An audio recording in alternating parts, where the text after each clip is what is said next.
For over a century, the Tyrannosaurus Rex has reigned supreme in our collective imagination.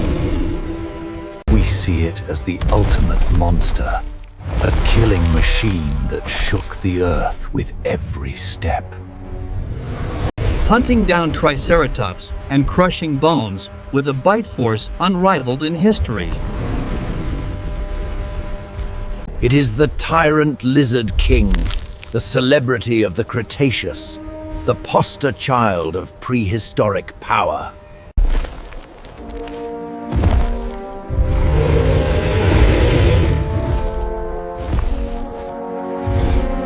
In the late 20th century, a controversial theory gained traction, threatening to dethrone the T-Rex. Paleontologists began to whisper and then shout that this massive animal was not a hunter at all. They suggested that T-Rex was a giant scavenger, a Cretaceous vulture that plodded across the landscape, Sniffing out rotting carcasses to steal a free meal.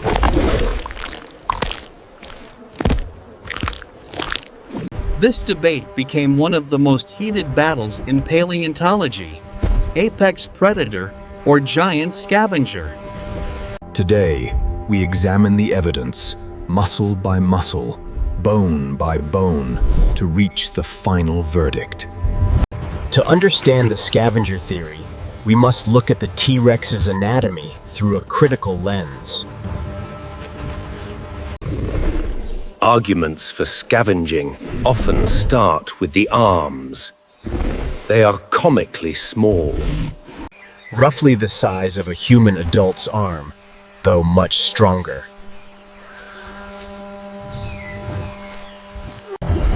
Critics argued that a true predator needs grasping forelimbs to hold struggling prey.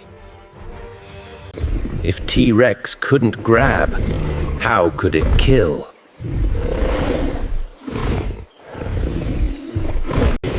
They pointed to its legs, suggesting they were built for walking long distances efficiently. Rather than sprinting, a scavenger needs to cover vast territories to find the next dead body. Not burst forth in a high-speed ambush.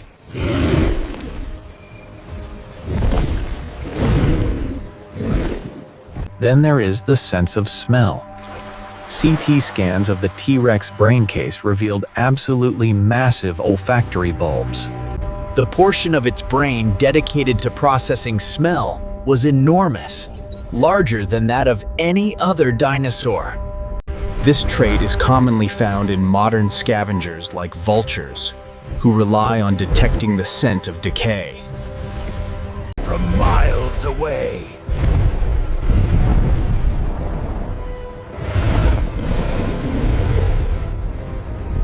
However, the image of T-Rex as a pure scavenger begins to crack when we look closer at its weapons.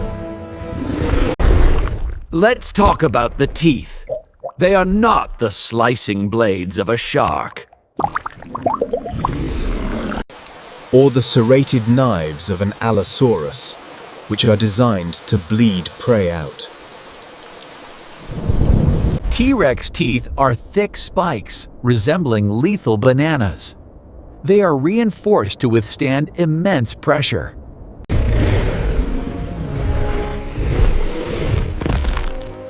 These are bone crushers. While scavengers do crush bone to get to the marrow, we have to look at the bite force. Computer models estimate a bite force of over 8,000 pounds. Potentially up to 12,000 pounds. This is overkill for a scavenger. You don't need the strongest bite in terrestrial history just to crunch old bones. You need it to immobilize massive, struggling animals that are fighting for their lives. Next, we look at the eyes. A pure scavenger, like a vulture, can afford to have eyes on the sides To scan for threats while it eats. A hunter needs depth perception. When we align the skull of a T-Rex, we see that its eyes face forward. It had binocular vision, better than that of a modern hawk.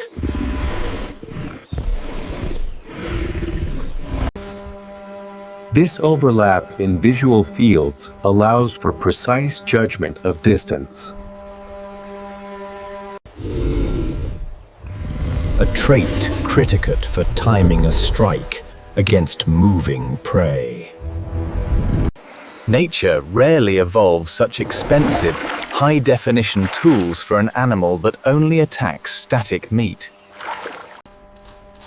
But the most damning evidence against the pure scavenger theory comes from the fossils of the prey itself.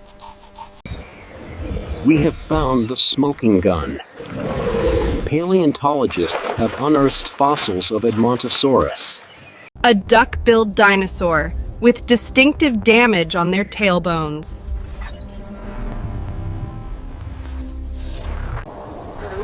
The spines of the vertebrae were severed, bitten off by a massive jaw.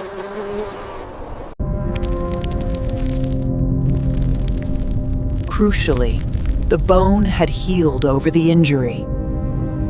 This means the Edmontosaurus was attacked, bitten by a T-Rex, and managed to escape. It lived long enough for the bone to regrow. If T-Rex were solely a scavenger, it would never bite a living animal that could run away. This is direct, physical proof of failed predation. The king was hunting. We also have a Triceratops horn with bite marks that match T-Rex teeth. Showing signs of healing. These interactions were violent battles. Not polite dining experiences. The T-Rex was actively engaging with dangerous herbivores. So, where does the truth lie? Is it a hunter or a scavenger? In the modern natural world, this binary choice rarely exists.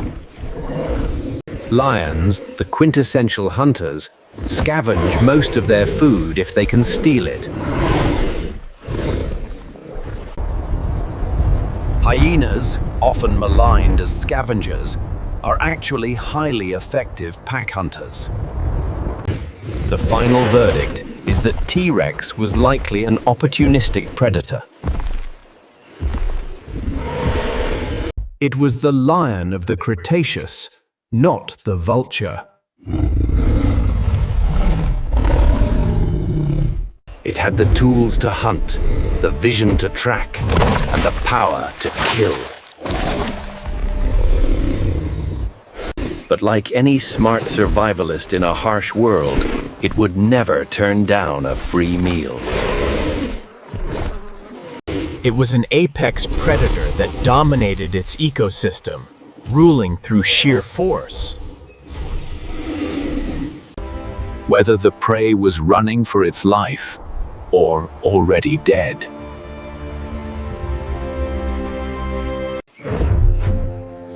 If T-Rex wanted it, T-Rex took it. The king retains its crown.